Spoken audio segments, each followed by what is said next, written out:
does it mean? What does the incarnation mean in virtual reality?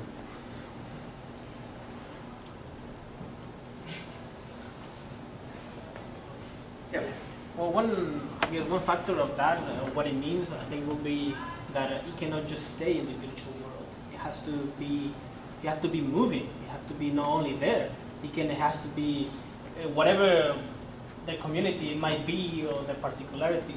They have to not just stay with the virtual world, but take it out from there and do something with it. And that calls for whatever the mission or division of that group is. You're trying to avoid the assignment. Yes. What you just said is that the virtual world can never be an end in itself. It can only be a means of demonstration. Yes. Yes. So actually you said no then to the proposal. No, yeah, we will do it. Yeah, we will do it. Yeah, the thing is that we cannot, even the church itself cannot be, like a physical church cannot just be that. See, that cannot be just the end of it.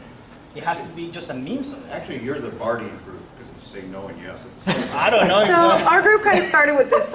There was a few conversations. It started like this. If this space is out there, that's reason enough for us to establish a church. Okay.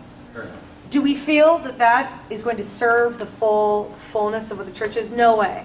That just the mission alone, the idea of going out into the world, leaving the space or place of church. Well, I mean, you could get money together and you could distribute money, but people physically going out and interacting, there would be some calling out into the. But couldn't you be accused then of being proto-Platonists? You're just trying to raid the cave and get people out of the cave existence into the real world. No, I'm just saying, like, for some people, there was another part that came up with this too. I'm not convinced that when the Spirit gets working, the Spirit keeps people where they are ever.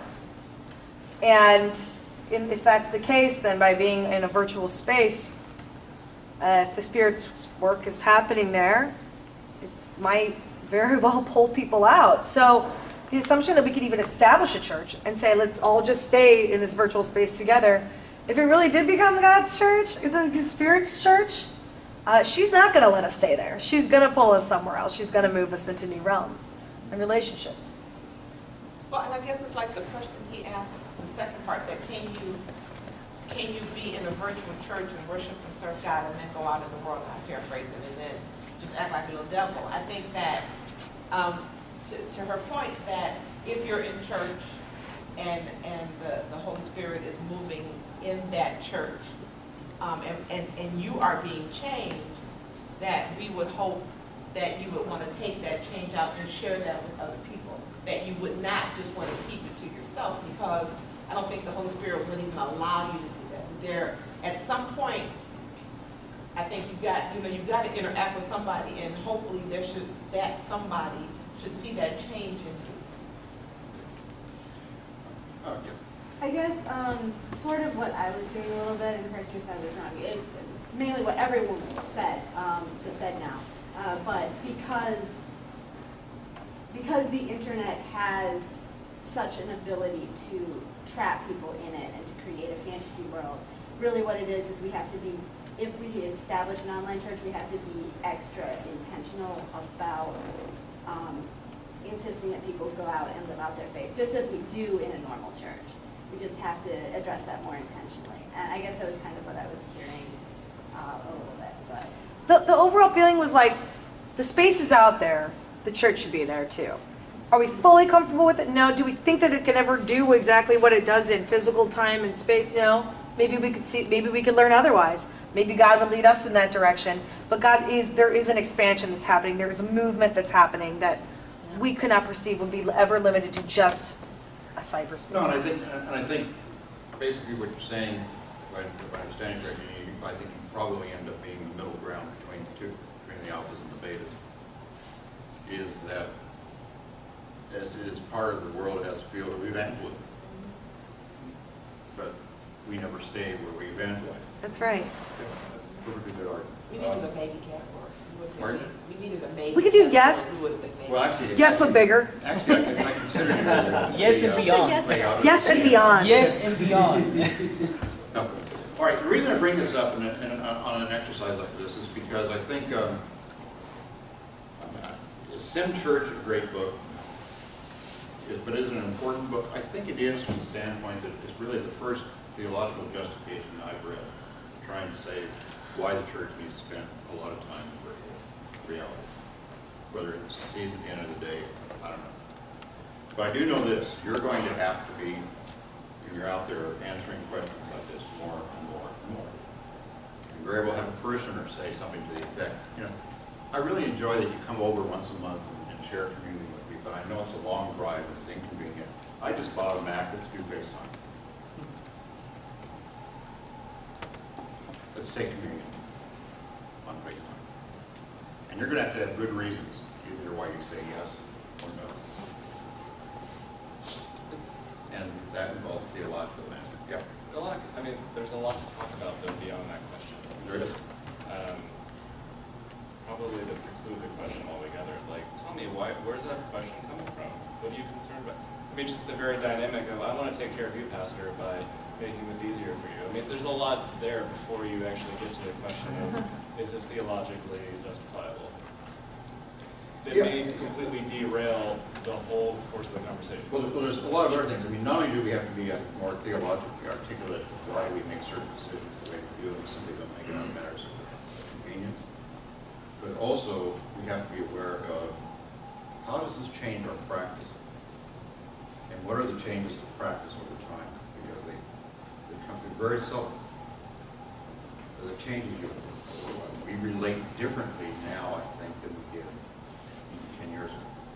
Yeah. And are the changes good? And how do we evaluate whether they are good or not? We have to be very conscious of that. And it's also with the, this isn't really all that unprecedented. When I was a boy growing up in Southern California, there was a great controversy because there was a church in Garden Grove that offered drive-through communion. Yeah. And this raised all sorts of questions of, well, what are you doing when you celebrate communion? And again, these are questions that this begins to raise a greater intensity because in some sense, since you have the technological capability, should churches be linked globally and worship the same? Is that a good thing or is that bad? And we're just now beginning, I think, beyond the cusp of getting the answers of that.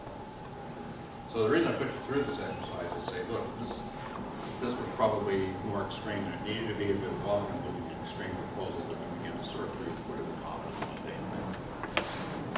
And also remember that whenever you're trying to think theologically, also try to identify the heresies that are working on the side. Is this a Manichaean theology that denigrates the body? Does it put spirit above body?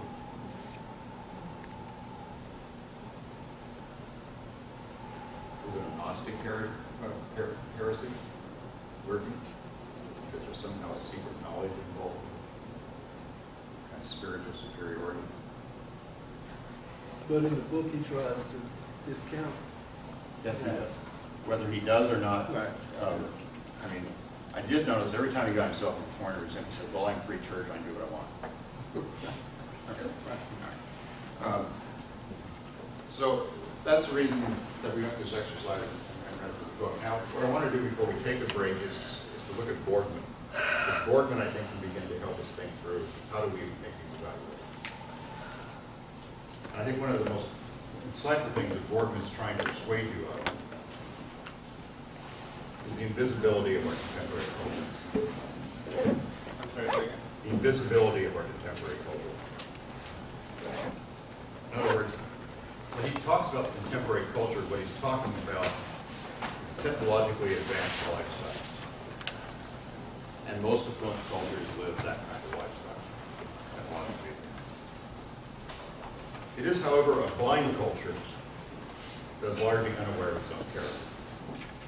You and I are not aware of what technology does for us to us specific data.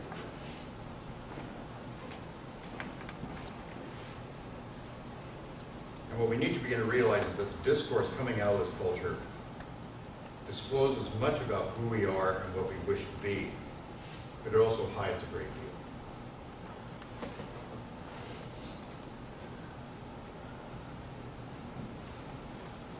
And in his words, there is at least a drowsy and perhaps even dawning sense in the contemporary culture that the paradigmatic blessings of technology are vacuous. In other words, to raise the question, how the technologies that we've come to depend upon really improve our lives? That is a question you and I rarely pause to think about. Our lives really better off? Is there a richer, a deeper, fuller life? And this is where he says is that basically, it's not, the purpose of this is not to reject the technology, but begin to order our lives around local things and practices. So that we can begin to use technologies in ways to aid that which is good, rather than serve as distraction. And it could be simple things like Turk was suggesting, like turn the phone off when you're out. Don't text.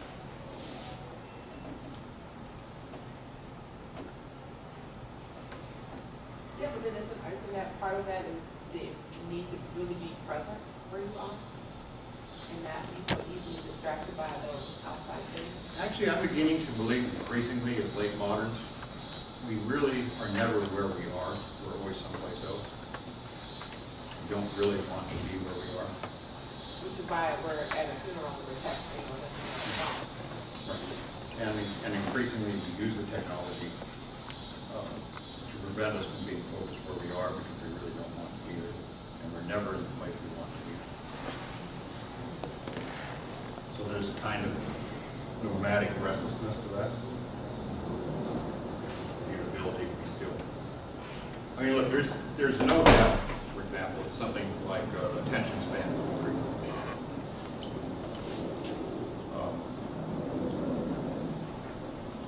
Maybe I really haven't changed my teaching style.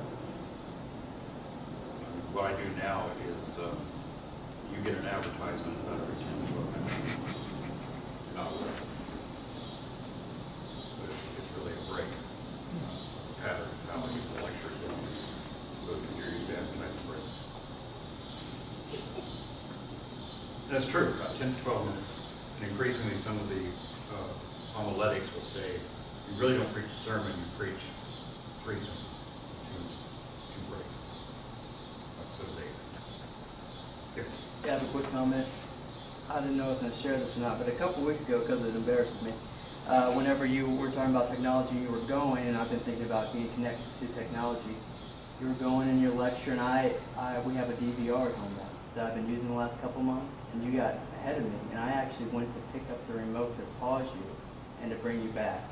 In a split second, I didn't actually, I don't think, lift up my hand, but I really thought, oh, I need to go check back and see what he just said. That was in class. I'm connected. I think that's right. And increasingly, even our common language betrays us about how the technology affects our expectations. So one of the complaints you get now is precisely what you're saying is, I don't like going to public lectures because I can't pause. Just to follow up on that, NPR yesterday, I believe it was, there's like a growing field of scientific study where they're studying this idea of like phantom vibrations in your pocket, where you feel like you have like a vibration or something, or like people instinctively reach to silence the phone or whatnot, and just exactly what you said. But even beyond that, for the larger meeting, I guess I'm kind of proposing a question out there. And the idea of the presence that you mentioned and our decreasing attention spans, how does our new trained behavior affect the way that we engage in spiritual practices or just spirituality altogether, and how does that become more reinforced? Actually, I guess. Well, I think that is a very interesting question because, I mean, spiritual practices is an area that I've never been accused of having much knowledge about or engaging in. But my understanding is, isn't spiritual practice geared around the rhythm of the day? And you and I no longer have rhythms of the day. I mean, if you look at it from a supposed to engage in morning prayer, noon prayer, evening prayer, night prayer. The kind of life I live, that doesn't make any sense. Because, at noon, chances are I'm flying somewhere. Or evening is in a rush or something like that. So if you were to recapture spiritual practice in that way, I think what Borgman would say, those are focal things. And you're going to have to adjust your life for that, accommodate that, rather than trying to make the focal things accommodate to your schedule. Now, is that a hard sell in late modernity? Yeah. It is. Very hard sell. Because people expect the ability to be able to adapt devices to their schedule. So, a standard time for dinner in the family is no longer sacrosanct. The modern household kitchen is a fast food kitchen. I mean, think about it. When members of the family come and go and they plop in for a meal to eat on their schedule. Most families don't have a scheduled time for dinner. So that's what he's saying, is that to engage this culture, you need those kinds of things which then would command your presence. You would have to accommodate your schedule. If that means you and I would have to give up certain kinds of things. We actually have to make Christianity costly. So you can explain that to your bishop and your membership and your client has to make Christianity costly. Isn't that where that notion of intentionality can become a subversive device in the Christian life? You have, like, within the context of worship, I mean, there's a certain flow, a order, a pattern that we engage in during our worship, and so that can become perhaps pedagogical, where we take those practices or that flow within worship and incorporate it in our lives. And we become intentional about it, because the technological movement is intentional in forming us and shaping us in a particular way. So, there are practices, or there is a way to live the Christian life which is a call to be intentional and not be swayed by whatever culture one may be living in. I mean, we unto ourselves, the Christian faith itself has a narrative, and if we're not living out that narrative in a particular way, then it becomes problematic for us to be that contrast society, if you will. One of the problems as you start to grow old is you get increasingly cynical. And what I discovered is that we have a seemingly infinite capacity to justify that which we really want. And what I mean by that is, how often have I said, I'm going to dedicate myself to a life of prayer? I think prayer means stand still, stop moving. But you have a whole spirituality now with praying on the run. Now, I see nothing wrong with whispering prayer as they're moving. Is that really a life of prayer? Again, it's shown as Pardon? Pray without ceasing. Yeah, I've never done it.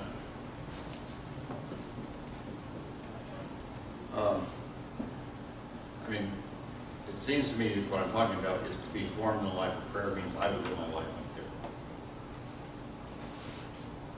It would be what we would call the contemplative life. Or with people we talked about a few weeks ago, the life of leisure, which is the receptive mode and not the mastery mode. But the thing Gorman's saying is we need to turn something like prayer into a commodity, into a device. And it's so subtle we're not even aware of it. Well, I spent some time last March down at Gethsemane, and to experience the monastic life and be in a place where literally your life revolves around the bells. And while, the brothers may know what time of day it is, I mean, most of them I noticed, and from the ones that I interacted with, don't wear watches. And they're not in offices, and they're not with cell phones or in front of computers. They're doing the work around the Abbey. And that kind of life where, and a life, to be there for 5 days and to interact with people without speaking is a very different way of life. And especially to not have any real form of communication outside of just eye contact and body language. I'm curious, you don't have to answer this, but curious, when you were actually at the monastery, did you have a greater awareness of where you were? Oh, completely. Okay. Mostly because with where Gethsemane is, it's about 5 or 10 minutes away from, oddly enough, the Jim Beam distillery, but it's so far out that... So there's two forms of spirit. Two forms of spirit, yes. But you're there, and you are fully aware of the fact that you are in, especially for me as a Protestant, being in a world that is not kind of my own Right. in the Catholic sense. So you are very, very highly aware of where you're at. These are big CK. Yes. No, I think, and by the way, if you ever have a moment, you can actually read an essay written by Oscar Kuhlman at the beginning of the 20th century. It's a diatribe against the invention of the wristwatch as opposed to the pocket watch, because he said always looking at your watch is a fundamental distrust of Providence.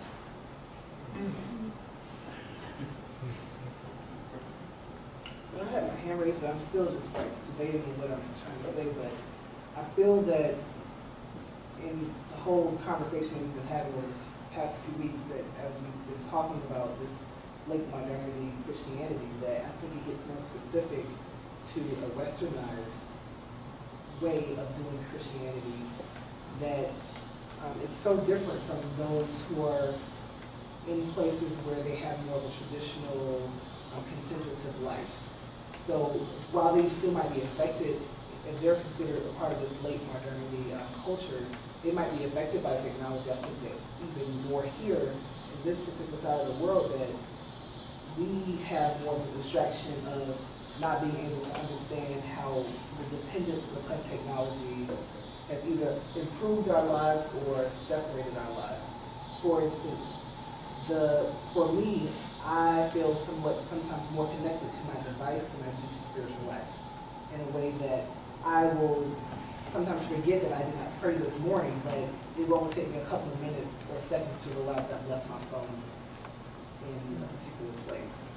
And so I wonder, when I was in Israel, I also felt that I felt more in tune with the Spirit because other persons were practicing a different form of Christianity that might look like how persons practice Islam here, or that they still have the rigid structure of prayer. It was completely different, to the point where I questioned whether or not I was really a Christian anymore or a church person, because our way of doing Christianity is so different.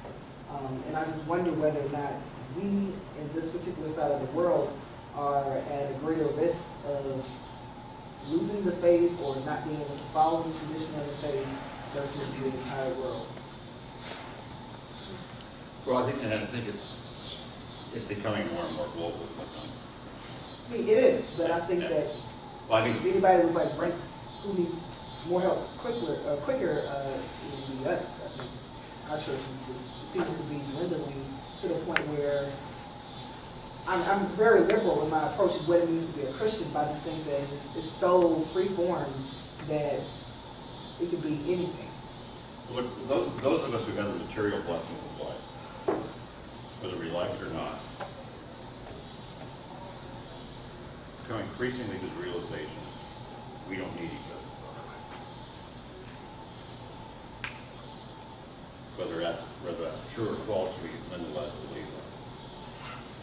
And I think that's a very interesting question to ask. It's a very pointed question. Can a community survive affluence? Can you repeat the question? I'm sorry, I didn't hear it. Can a community survive affluence? Affluence. F1s? Affluence. Money. Oh, okay. Yes, money. Lots of money. Lots of money. Because increasingly, it's been my experience that the more affluent a community is, the less of a community it really is. you're separating yourself from other people, you're building bigger houses, you're buying more land, you're just there, you don't have to connect. I think your point is valid. You don't have to have that connection. But because I think sometimes you feel that you achieved that wealth. This is because I did it, and there's no I'm not saying that all rich people don't have faith, but you forget that, you know what, maybe God blessed you with this affluence so that you could give it out and you could help. But you look at it like, I've achieved this, let me acquire all of this and keep it around me because this is all that I need. So what you're saying does make sense now when you say community and affluence, because even with education and how communities work closer together, even in the United States, as persons, the privilege or the ability to attain a higher education, persons scattered amongst themselves, they're not, everyone can get education for themselves. Also, proximity doesn't matter. Right. I mean, I say nothing to my neighbors, our neighbors. Maybe 6 words a year. Usually, banal kind of stuff. To tell you the truth, I don't know what the names are. On one side, we've been there 13 years. Interestingly enough, I probably have both more phone conversations and more face-to-face conversations with colleagues living overseas than I do faculty and colleagues here. So association is now no longer an accident choice. We affiliate with those people of our choosing, not with those who are accidentally in close proximity. And I think that's going to grow. Those people will not be invested locally. Because their locale is an accident more often than a choice. Now, are there consequences to this? And again, Gorman would say yes.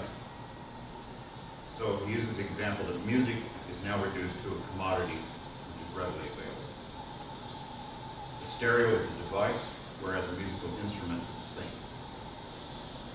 A thing, unlike a device, calls for a skilled and active human engagement in a way that something like an iPod does not. Now here's the irony.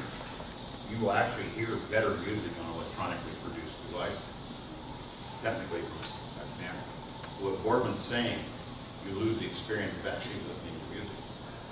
So you're better off going to a local orchestra, which is actually not very good from a technical standpoint, because at least you have the experience of gathering, listening to the music, and sharing it with them. So what are the consequences? Well, he makes 4 contrasts.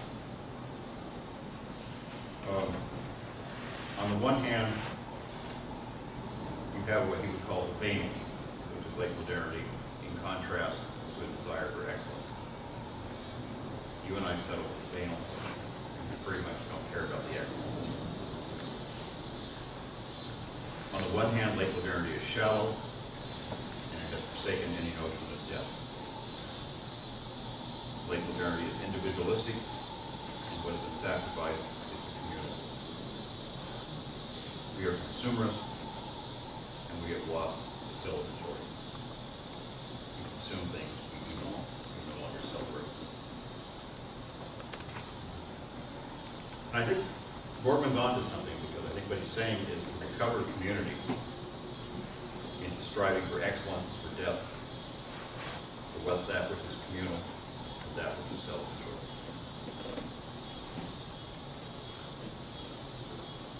Questions or comments on Boardman? Do you think the movie Castaway? Never saw it. Have you ever saw it? What's wrong with you? I did watch Cloud Atlas last night for that. Awesome movie. Pardon? It's an awesome movie. It is an awesome movie. It's Wilson. It's a Nietzschean soap opera I know, right? with an overlay of Augustinian love. That's a good way to describe it. Any questions, comments on good philosophers from Montana?